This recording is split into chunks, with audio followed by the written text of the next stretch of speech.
नमस्कार, यहाँ movie recaps हैं। आज मैं आपको 2017 की एक ड्रामा हॉरर रहस्य फिल्म दिखाऊंगा जिसका शीर्षक फ्लैटलाइनर्स है।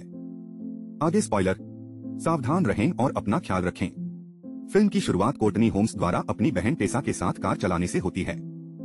लड़कियां एक साथ आराम का समय बिता रही हैं, लेकिन त्रासदी तब होती है जब कोर्टनी अपने फोन से विचलित हो जाती है और कार को सड़क की रेलिंग से टकरा देती है, जिससे वह नदी में गिर जाती है। 9 साल बाद कोर्टनी एक मेडिकल छात्रा है जो अस्पताल में अपना चक्कर लगा रही है। उस दिन पहले लगभग मर चुके एक मरीज की जांच करते समय कोर्टनी उससे पूछती है कि क्या उसे उस समय की कोई बात याद है जब उसका दिल रुक गया था, जिससे मरीज ने उससे पूछा कि क्या उसने किसी को खो दिया है। रे और मार्लो जो मेडिकल के छात्र हैं, वे भी अस्पताल में काम कर रहे हैं और एक मरीज की देखभाल करते समय एक तरह की प्रतिद्वंद्विता दिखा रहे हैं।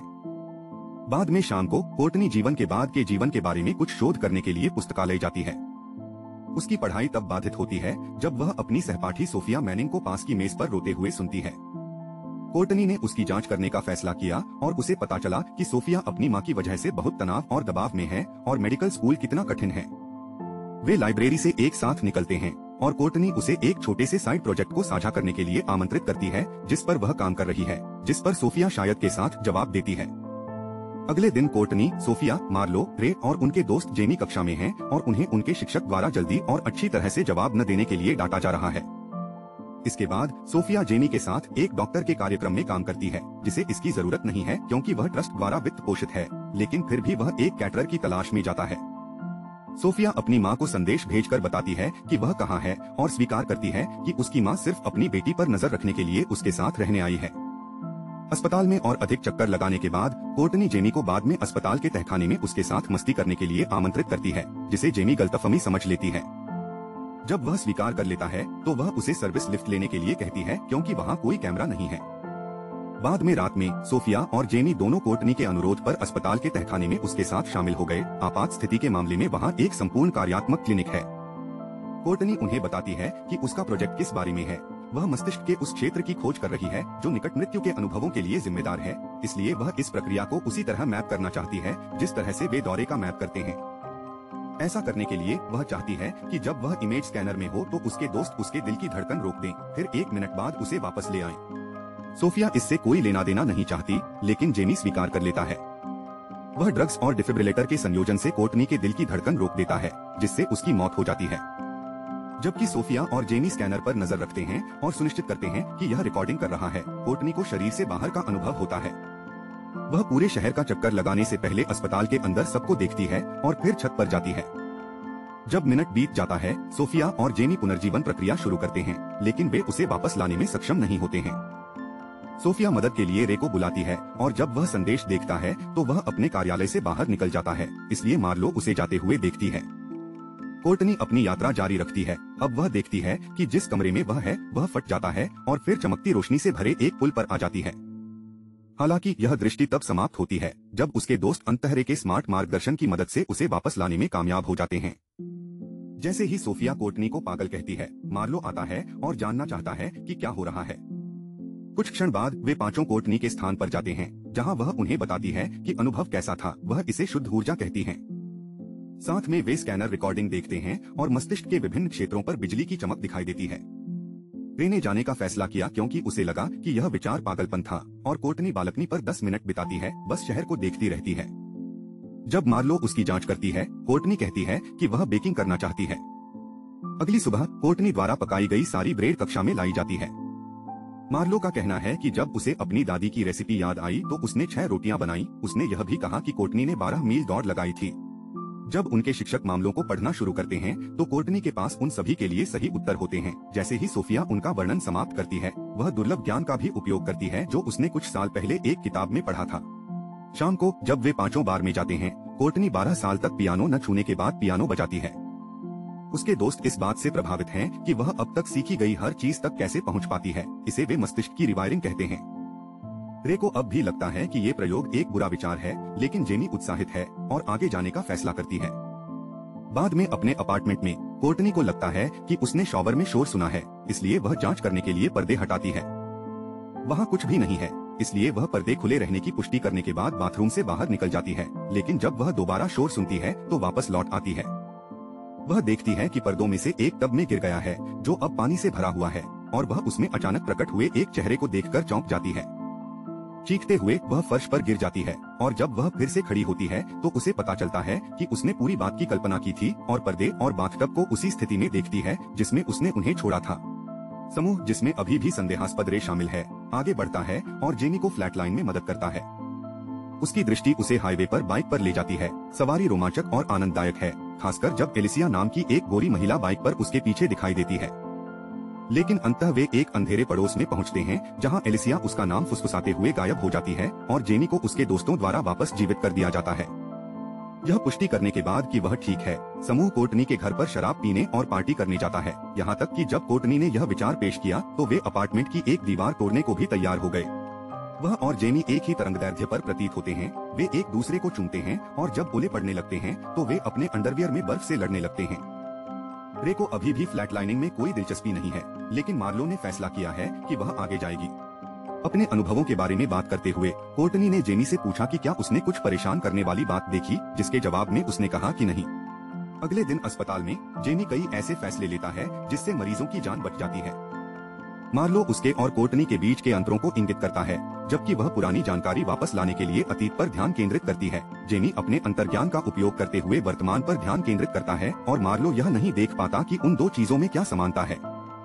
जब सभी लोग काम पर वापस चले जाते हैं तो जेनी एलिसिया को सड़क के बीच में खड़ा देखता है, लेकिन एक नर्स द्वारा ध्यान भटका दिए जाने के बाद वह जा चुकी होती है, जिसके बारे में जेनी को लगता है कि उसने गर्भपात के बारे में पूछा था। उस रात बाद में सोफिया अपने अपार्टमेंट से बाहर निकलने की कोशिश करती है, लेकिन उसकी माँ उसे ऐसा नहीं करने देती, बल्कि उसे अपने साथ रहने और पढ़ाई करने के लिए मजबूर करती है। समूह उसके बिना आगे बढ़ता है और इस बार यह मार्लो है जो फ्लैटलाइन करता है। वह तो दूसरों की तरह 1 मिनट के बजाय 3 मिनट तक बाहर रहने को भी कहती है। उसके दर्शन उसे उसके जीवन की सभी उपलब्धियों से गुजारते हैं, फिर उसे हत्यारा शब्द दिखाते हैं और साइरस नामक एक मरीज की याद ताजा करते हैं जिसे वह बचा नहीं सकी थी। उसका शरीर एक डरावने पूल के तल पर उसके सामने प्रकट होता है, लेकिन इससे पहले कि वह उसके करीब आ सके उसे वापस जीवित कर दिया जाता है। समूह मार्लो को छत पर ले जाता है ताकि वह कुछ हवा ले सके और वे सोफिया को अचानक प्रकट होते हुए आगे जाने की मांग करते हुए देखकर आश्चर्यचकित हो जाते हैं। रे ने असहमति जताई, लेकिन उसे बाकी लोगों ने चुप रहने को कहा क्योंकि वह भी पहले से ही इसमें उतना ही डूबा हुआ है जितने वे हैं। कोर्टनी और मार्लो सोफिया की मदद करने के लिए सहमत हैं, लेकिन वह ज्यादा देर तक नहीं रुक सकती क्योंकि सफाई कर्मचारी जल्द ही आ जाएंगे। सोफिया फ्लैटलाइंस और उसके दृश्य उसके किशोरावस्था के दिनों को दर्शाते हैं। उसकी माँ लगातार उस पर एक अच्छा विद्यार्थी बनने के लिए दबाव डाल रही थी, जिसके कारण सोफिया को अपनी सहपाठी इरिना से जलन होने लगी, जबकि वह स्कूल में उससे बेहतर प्रदर्शन कर रही थी। उसने इरिना का फोन हैक करके और उसकी अंतरंग तस्वीरें भेजकर उसकी जिंदगी बर्बाद कर दी। सोफिया का अनुभव अचानक ही खत्म हो जाता है जब सफाई दल इमारत में आता है और उसके दोस्त उसे वापस लाने के लिए मजबूर हो जाते हैं। जेनी बाहर जाता है और कर्मचारियों का ध्यान बंटाने के लिए फायर अलार्म बजाता है, जबकि समूह एक कार में भाग जाता है, लगभग सुरक्षा गार्डों द्वारा पकड़ा जाता है। उनकी चिंताएं तुरंत गायब हो जाती हैं क्योंकि मार्लो बहुत तेज गति से वहां से निकल जाता है और वे एक पार्टी में शामिल होने का फैसला करते हैं जहां वे नाचते और शराब पीते हुए मजे करते हैं। कोर्टनी डांस फ्लोर छोड़ देती है जब उसे लगता है कि उसने भीड़ में टेसा को देख लिया है और वह लड़की का पीछा करते हुए पार्किंग स्थल तक जाती है जहां उसे मतिभ्रम होने लगता है। पूरी जगह अचानक खाली हो जाती है सिवाय उसके सामने खड़ी उसकी पुरानी नष्ट हो चुकी कार के। जब वह अंदर देखने के लिए पास आती है तो उसे टेसा का शरीर पानी में तैरता हुआ मिलता है। उसका हाथ अचानक ऊपर आता है और कोर्टनी को चौंका देता है, उसे वास्तविकता में वापस लाता है। परेशान होकर वह पार्टी छोड़ने का फैसला करती है। इस बीच सोफिया अपने फ्लैटलाइनिंग अनुभव के कारण बहुत खुश है, इसलिए वह जेनी को अपने अपार्टमेंट में वापस ले जाती है और उससे प्यार करती है। उसकी माँ उन्हें सुन सकती है और उन्हें रोकने की कोशिश करती है, लेकिन जब तक उनका काम खत्म नहीं हो जाता वे दोनों कमरे से बाहर नहीं जाते। जेनी के अपार्टमेंट छोड़ने के बाद सोफिया की माँ उसे अपने घर पर एक आदमी को लाने के लिए डांटने की कोशिश करती है, लेकिन सोफिया अंततः उसके सामने खड़ी होती है और उसे बताती है कि वह बाहर जा रही है। मार्लो और रे भी एक साथ पार्टी छोड़ देते हैं। जब वे मार्लो के घर पहुंचते हैं तो वह उसे यह कहकर अंदर आने के लिए मना लेती है कि उसे कुछ महत्वपूर्ण बात बतानी है। वे एक ड्रिंक साझा करते हैं जबकि मार्लो कबूल करती है कि साइरस की मौत उसकी गलती थी क्योंकि उसने उसका इलाज चुनते समय गलती की थी। वह यह भी स्वीकार करती है कि वह डर गई थी क्योंकि उसने उसे फ्लैटलाइनिंग के दौरान देखा था। वे उसे बताता है कि वह एक अच्छी इंसान है और सब कुछ ठीक हो जाएगा। फिर वह उसे चुनता है और वे प्यार करते हैं। कुछ घंटों बाद कोर्टनी उस पुल पर जाती है जहां उसने अपनी बहन को खोया था और दुर्घटना को याद करते हुए अपराध बोध से रोती है। जेमी अपने बोट हाउस में लौटता है और उसे भी एक दृश्य दिखाई देता है। पहले उसे लगता है कि वह एलिसिया को अपने बिस्तर पर रोते हुए देख रहा है। फिर वह अपने फर्नीचर के नीचे एक बच्चे को रोते हुए सुनता है। जब एलिसिया पीछे से उसकी ओर आती है तो उसे एक शिशु कंबल मिलता है, लेकिन जब उसका फोन बजता है तो वह गायब हो जाती है। यह कोर्टनी है जो उसे अपने दर्शन के बारे में बताने के लिए फोन कर रही है। जेमी उसे घर पर रहने के लिए कहता है ताकि वह उसकी जांच कर सके। कोर्टनी अपने अपार्टमेंट में प्रवेश करती है और रेडियो से संगीत सुनती है। इसे बंद करने के बाद वह अपने फोन पर एक वीडियो रिकॉर्ड करती है, माफी मांगती है और स्वीकार करती है कि उसके प्रयोगों के पीछे असली कारण अपनी बहन को फिर से देखना था, न कि कोई वैज्ञानिक खोज। उसके कमरे में अचानक रोशनी जलती है और रेडियो फिर से बजना शुरू हो जाता है। कोर्टनी जांच करने जाती है और टेसा को एक डेस्क पर लिखते हुए पाती है जो भयानक लग रही है। भूत अपार्टमेंट के चारों ओर कोर्टनी का पीछा करना शुरू कर देता है और जब कोर्टनी खिड़की से बाहर निकलती है और आग से बचने के लिए बाहर निकलती है तो भी वह दिखाई देता है। जब वह एक अलग खिड़की के माध्यम से इमारत में फिर से प्रवेश करने की कोशिश करती है तो टेसा उसे रेलिंग से धक्का दे देती है, जिससे उसकी मौत हो जाती है। अगले दिन उसके दोस्तों को उनके शिक्षक द्वारा यह खबर बताई जाती है। मार्लो को लगता है कि उन्हें अपने दर्शन के बारे में बात करने की जरूरत है, लेकिन जेमी बताती है कि प्राथमिकता उनके प्रयोगों के सभी सबूतों को नष्ट करना है, या जब स्कूल कोर्टनी की मौत की जांच करेगा तो वे मिल जाएंगे। जेमी का कहना है कि वह कोर्टनी के अपार्टमेंट में घुसकर कुछ भी आपत्तिजनक सामान ले आएगा और बाकी लोगों से कहता है कि वे अपने नोट्स मिटा दें। सोफिया रे से कहती है कि उन्हें उसकी बात सुननी चाहिए थी और जेमी उससे कहता है कि वह चला जाए, लेकिन रे उनके साथ रहना चाहता है। जब रात होती है तो अस्पताल में काम करते समय मार्लो को जेमी का फोन आता है। वह उसे बताता है कि उसे और रे को कोर्टनी का कंप्यूटर और नोट्स मिल गए, लेकिन उसका फोन नहीं मिला, जिसे मुर्दाघर में होना चाहिए। इसलिए मार्लो को इसे पुनः प्राप्त करना चाहिए क्योंकि उसके पास इसकी पहुंच है। मार्लो मुर्दाघर में जाता है और जल्दी से फाइल कैबिनेट में फोन ढूंढता है। कॉल की घंटी बजाता है। वह जाने ही वाली होती है कि उसे शवों की सूची में कोर्टनी का नाम दिखाई देता है। वह उसे बाहर निकालकर देखने का फैसला करती है, जिससे वह परेशान हो जाती है। शरीर को वापस रखने के बाद मार्लो को एक दृष्टि दिखाई देने लगती है। वह रेफ्रिजरेटेड यूनिट पर हत्यारा शब्द देखती है और कोर्टनी के फोन से कॉल आती है। वह उसे उठाती है और बिजली जाने से ठीक पहले एक आवाज उसका नाम पुकारती हुई सुनती है। मार्लो अपने फोन पर टॉर्च चालू करती है और देखती है कि यूनिट के सभी दरवाजे खुले हैं। वह भी साइरस के शरीर के पास कूद जाती है, इससे पहले कि झटका उसे वास्तविकता में वापस ला दे। जेमी को भी समस्या हो रही है। उसके शॉवर का पानी अचानक खत्म हो जाता है और उसका रेडियो बच्चों का संगीत बजाना शुरू कर देता है। वह इसे चाकू से डिस्कनेक्ट करने के बाद ही बंद कर पाता है। तभी उसे एक आवाज सुनाई देती है जो उसका नाम फुसफुसाती है और एक महिला रोती है, इससे पहले कि एलिसिया उसके सामने आती है। जब एक हाथ उसके कंधे को छूता है तो जेमी नाव से बाहर निकलता है। हालांकि एलिसिया बाहर उसका इंतजार कर रही है और जब वह उसे देखता है तो वह पानी में गिर जाता है। वह तैरकर घाट की ओर जाता है और तभी एक व्यक्ति उसके हाथ पर वार करता है और चिल्लाता है। समूह कोर्टनी की रिकॉर्डिंग देखने के लिए एकत्र होता है और टेस्सा से उसकी बात सुनने के बाद मार्लो इस निष्कर्ष पर पहुंचती है कि उनके पाप उन्हें परेशान करने के लिए वापस आ रहे हैं। जेमी ने फैसला किया कि सभी को सच बताना चाहिए और वह एलिसिया के बारे में बात करके शुरू करता है। वह उसके साथ सोया और उसे गर्भवती कर दिया, लेकिन गर्भपात के लिए पैसे देने को तैयार था। हालांकि जब दिन आया तो वह ऐसा करने में सक्षम नहीं था, इसलिए वह उसे छोड़कर चला गया और उसे अपने हाल पर छोड़ दिया।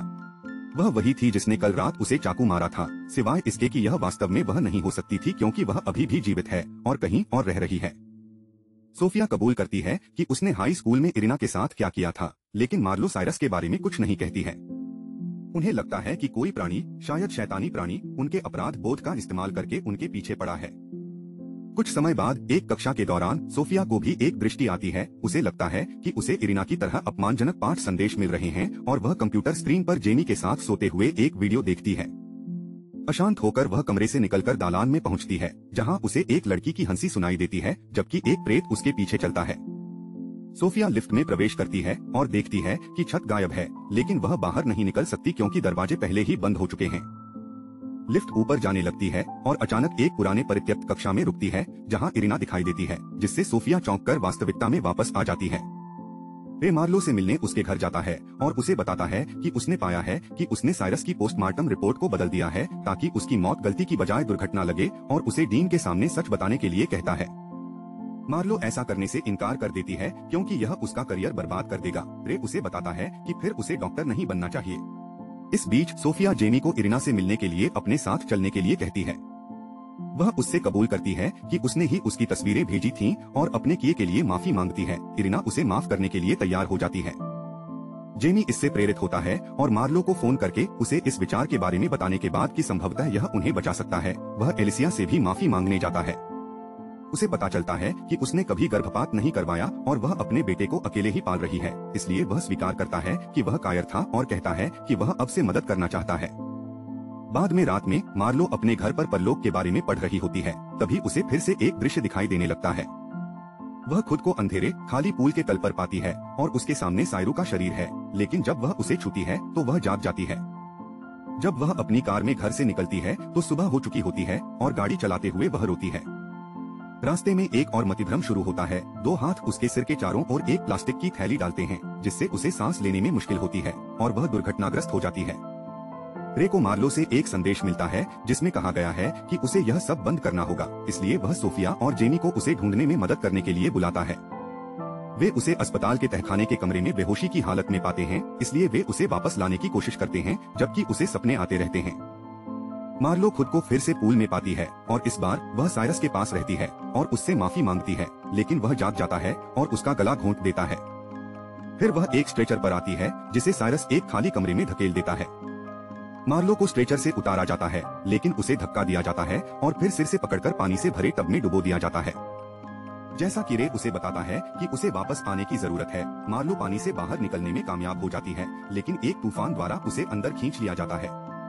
अचानक कोर्टनी उसके सामने आती है और उससे कहती है कि उसे खुद को माफ करने की जरूरत है। ठीक उसी समय जब रे अंततः उसे वापस जीवन में लाता है। कुछ दिनों बाद मार्लो स्वीकार करती है कि कोर्टनी सही थी और उसने जो किया उसकी जिम्मेदारी स्वीकार करने के लिए डीन से मिलने जाती है। डीन उसे परिवीक्षा पर रखता है। इसके बाद वह और रे कोर्टनी के कंप्यूटर को नदी में फेंक देते हैं ताकि कोई भी दोबारा यह प्रयोग न करे। फिल्म इस बात से खत्म होती है कि समूह बार में ड्रिंक कर रहा है और उन्हें पता चलता है कि पियानो पर बैठा लड़का वही गाना बजा रहा है जो कोर्टनी ने बजाया था, इसलिए वे उसके लिए शराब पीते हैं।